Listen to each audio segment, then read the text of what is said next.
Hi everybody, welcome to the dungeon. My name is Robin, and today I have a really special demonstration for you guys, and we will call this episode 23. About a month ago, the ISGB, International Glass Beadmakers Society, the chapter, the Glass Dragons, got a hold of me and asked me to do a demonstration for them, and I thought that was so cool. And the one thing that I know that is always fun to bring to any kind of celebration, which is kind of what it was for me, because I haven't done a demonstration in like 9 years live like that. So I thought, I gotta have the cake. Gotta make a cake. It's all about the cake. Anytime there's a celebration, there must be cake. And I think this turned out really great, and I'm really excited to be able to present this to you guys today. Thank you, Glass Dragons of Florida. I really appreciate you asking me to demonstrate for you guys, because if you hadn't, I wouldn't have made this cake. Let's get right into it because it is a little lengthy. And on that note, I hope you're all doing safe and well wherever you are. We'll see you next time in the dungeon. All right, we're gonna start this cake out by making the icing. You have to have the icing prepared and ready to go. So what I'm gonna do here is make a twisted cane real quick out of this is like a tangerine orange and the bubblegum pink, which most of you know is one of my favorite colors right now. And what I'm gonna do is just, there's so many different ways to do a little twisted cane. So, do what makes you the most comfortable. And what I just did was did a half of a round and then just added the pink on the other side. And then I'll just take off this tangerine orange. And what's really important here is that making sure that when you add the punty is touching both colors. That's important, because if they're not, then the colors won't pull from one end all the way to another.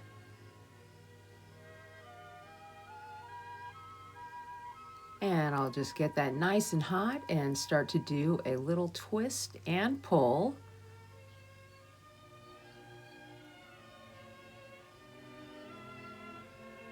And that looks like a nice little bit of cane for some icing. I love pulling these out, especially when you get it really nice. So a lot of times I will make many of these, just to have just to have all that I need as well, because sometimes you run out. So usually I will make double of what you see here. Now this is just going to be a simple double color stringer, and I'm doing it the same way, except instead of using a punty on the end, I'm just going to pull it right out, nice and straight and thin. And this is the sky blue with the bubblegum pink. And then this one is the sky blue with the pea green.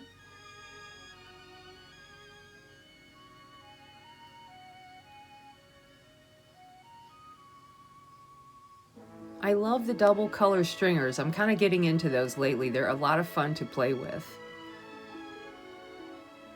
I thought I would just pick 3 colors and then like an extra special color, which is the orange. And then my 3 colors, like my color scheme for the icing, is the pea green, the bubblegum pink, and the sky blue. All right, we have pretty much all of everything done. And for the cake itself, we have butter pecan. This is a gorgeous color. And because I need a lot of this, because the cake is going to be huge, I am going to use a big bundle of cane. So I have 2 of the butter pecans here and 1 cane of the bubblegum pink. And it just makes a really interesting base for the cake. Now I have these tied in the back by a rubber band really far away. So be careful if you get your flame too close to the rubber band. And what I'm going to do is I have a my mandrel, and I am just adding as much color as I can on this mandrel, trying to figure out how tall is the cake gonna be. And you know me, I'm trying to make it as big as I can get, as big as I can handle, let's just put it that way. And so I'm adding another row. And this whole part right here is just going to be like the center, obviously, of the cake. Make sure that if there's any bubbles, I see a little bubble in there. So make sure if you have any bubbles, you bring them up to the surface or pop them somehow. You don't want any floating bubbles in there popping up later on in your piece. So make sure that you deal with them first. And I am just using a whole bunch of different graphite tools to help me straighten everything out. And now I have the center of my cake, which would be the third tier. That's how high that one goes. I'm going to add the second layer of the cake. And I'm just adding a big band around the lower part. And then I'm going to use my graphite tools, my pad, and the edge of the pad to really help me to score those lines where they need to be.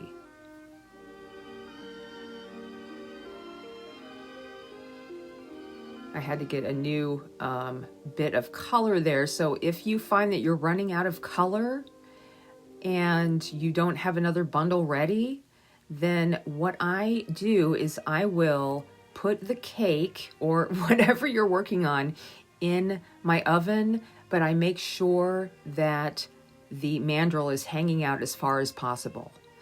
And then I will get my color bundle ready, and then I will grab the mandrel and immediately put the bead or the glass in the flame, and then from there dip the other end in the water so you cool it down or you'll get burned. That's really important. So now that I have the second layer on here, I am just heating everything up, trying to get that second layer, especially the top part, looking really nice and as wide as I can get it. It does taper a little bit at the bottom, but don't worry about that. What I'm most worried about is just that top bit of cake there. Now we're ready for the bottom layer. And, you know, like I said, I'm just getting as much as I can hot and then adding a huge amount. And then I'm twisting my big bundle back and forth. That will give me a nice blend of colors as well as I'm working, you know, the glass around here.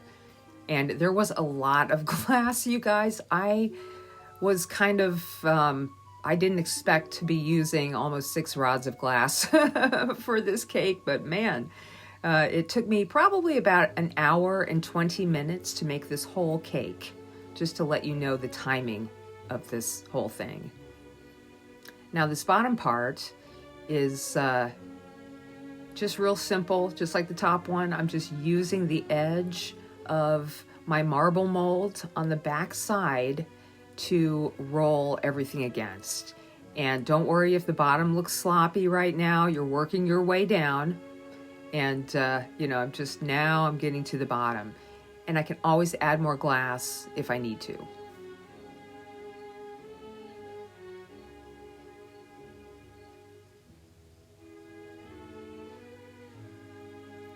You know, I can't say enough about, you know, if you have a certain tool and it may be a little unconventional to use it in certain ways, but is it really? You know, you use a tool any way you can to figure out how to shape the glass.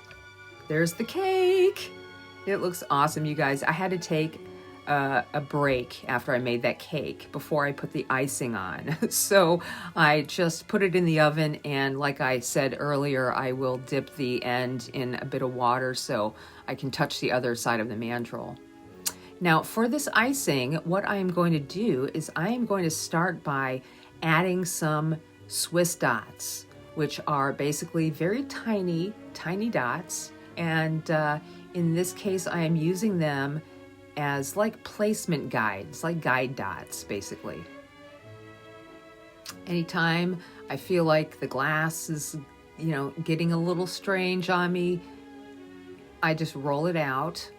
Except now that I have the dots on here, there's not going to be a lot of that happening.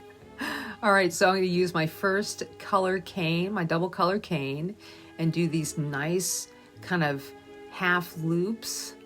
Well, I guess it's a swag. That's what we'll call them. I'll do these swags in a pattern all the way around the bottom. And then what I do is I will just heat up the tip of each one and then pull it out a little bit using a cool stringer. That really helped me out with this pattern. And of course, the whole time when you're making something like this that's really large, you're constantly trying to keep the heat in the whole thing too. So there's a lot of just heating before and in between adding the pattern. So there's the green and pink stringer on there, and I'm going to do the same thing I did before. Just heat each top of the top of each swag and pull them out so they reach all the way to the top of each tier.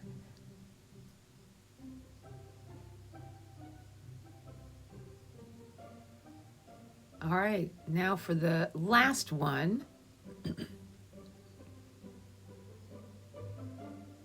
And I'm just doing my best, to do these patterns. It's not like I make these all the time.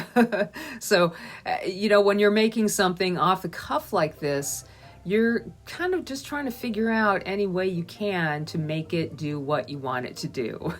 And like here, in order for me to make sure that this cane doesn't pop off, I'm just very gently heating the very top part of each cake top tier and slowly rolling it on the marvering pad at a slight angle so it flattens itself down a little bit more to the cake. And now, using the same stringers, I am going to just start adding all of these little Swiss dots. And that's all they are, just little tiny dots that make up your pattern. I did do quite a bit of research on cakes. I didn't know quite what I was going to make cake-wise, and the internet was just way too overwhelming for me. The amount of cakes and the amount of inspiration and beauty that you see in just a cake decoration, it can really inspire you for a long time.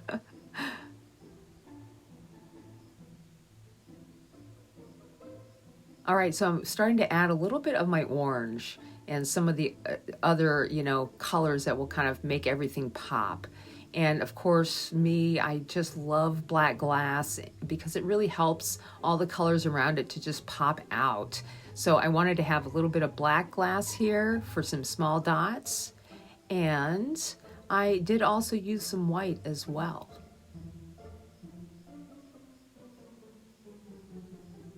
And every time I add, I might just add 4 dots and then start to heat everything up, or maybe I'll add the whole row. But either way, I am constantly in between adding and pressing and moving glass around. I'm heating everything up, keeping the whole bead nice and warm so nothing cracks. And I just flattened those the black dots down a little bit. And that gave me a small little pad to now put these white dots on. I wanted this cake to be exciting. I wanted it to be happy. I wanted it to have texture. There was so much more I wanted to do on this cake, but as you see, even a simple pattern like this, which is a simple pattern, it's just some swags and dots. That's all this is. But you see how quickly the cake becomes happy. It's just like all of a sudden it's like, wow, there's not a whole bunch of types of decorations like flowers and things like that. But just this alone really, really just makes it real special. Now I have switched my mandrel around to work on the bottom half. That is one of the joys of working in the center of the mandrel. And I'm just about done with this cake. All I want to do now is just give it a nice even heat all the way around, and then add the bottom twisty icing wrap on there. And this gave that cake just a great platform to kind of sit on. All right. There is our cake. I love the way this came out, you guys. I hope you try the cake. At the very end, I just, straighten everything up. And what am I doing here? I'm adding more dots. I didn't realize.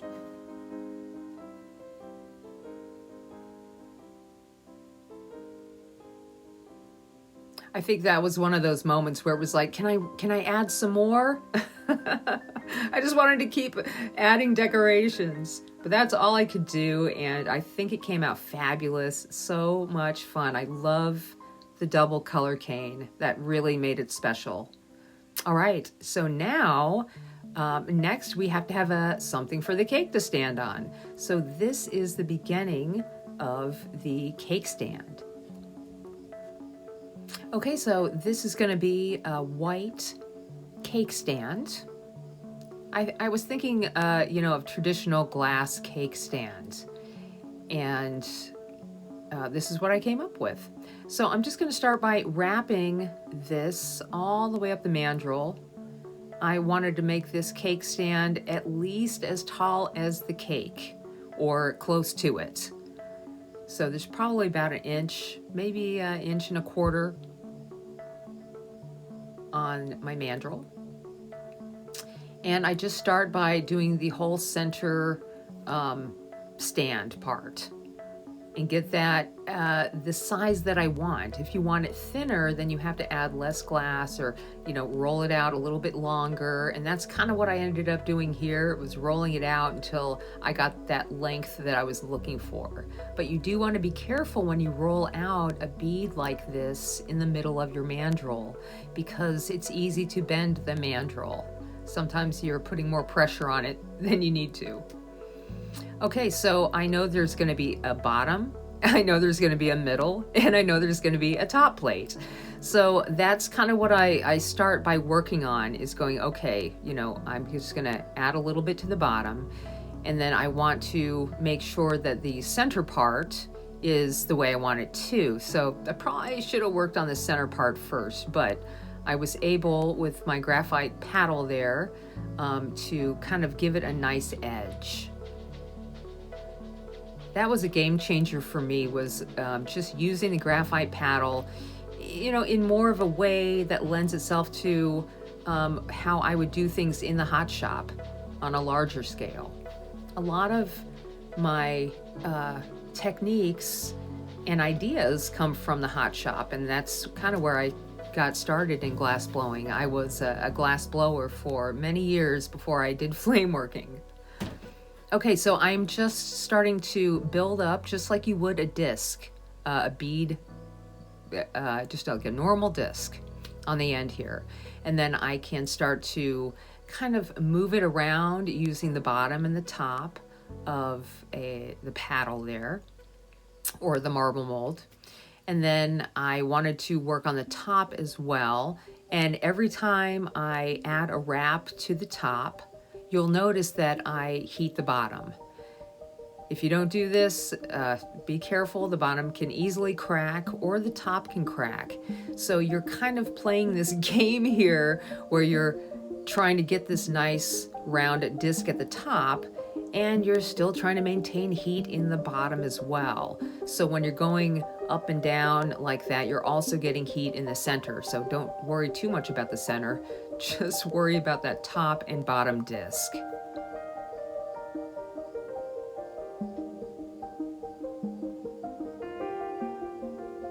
Oh, I lost it there for a second. Nice recovery though. It's not I'm not perfect at adding discs. I'm not one of those people who are just like amazing at making discs. I do get sloppy, but somehow I make it work. You just have to be determined. And I use my little pinchers here, whatever it takes to kind of flatten it out and make it look perfectly round, even though it may not be.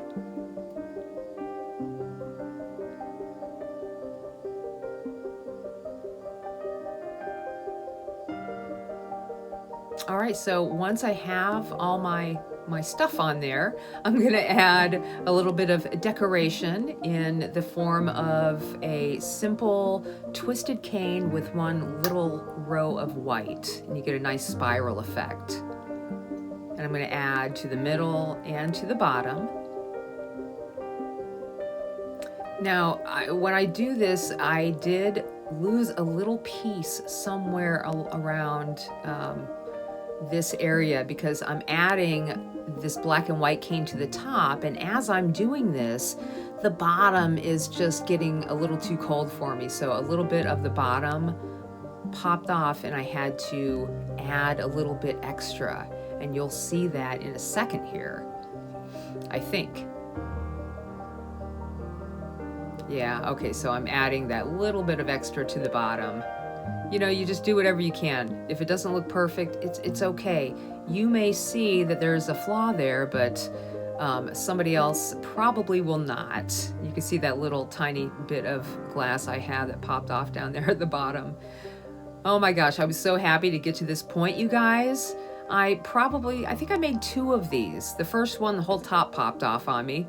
And then this one, I was much more aware of the flame and heating everything all the time. So I was really happy that I was able to accomplish this. And if I can do it, you can. And that's all I have to say about this. All right, there's our cake stand. It's not perfectly melted in at the top. Don't worry about that. Let's move on and make the final little bit of this cake, the candle. And, I've never made anything like this. It's so tiny to me. I had to make sure that it would fit in my 3/32 of an inch opening that I have to use. And what I did was just get a little tiny ball of glass hot, and I just pulled this into a stringer, and I tested it in a bead that I had with about the same opening. While it was hot, don't worry about the heat. If you're just kind of putting it in there to check the fit, you're fine. So that's what I did. I probably worked on this for like an hour, just kind of putzing around. I add a little tiny punty to one end, and then I'll take off that top part. And now I'm kind of going, okay, this is kind of a tall candle. That's okay. I'm just gonna make what appears to be the wax on the top right here. And you want a little drip. So boom, there's my little drip there. Don't overdo that part or it will look fake. And then I'm adding, here's my color is the carrot red sparkle. It is a beautiful little orange that is slightly opaque and slightly transparent, perfect for a flame. And then here I'm just pulling a little punty out of the bottom, and that will give it something to kind of settle in on the cake. All right, you guys, that's it. I hope you enjoyed this as much as I did. Thanks so much for watching. See you next time.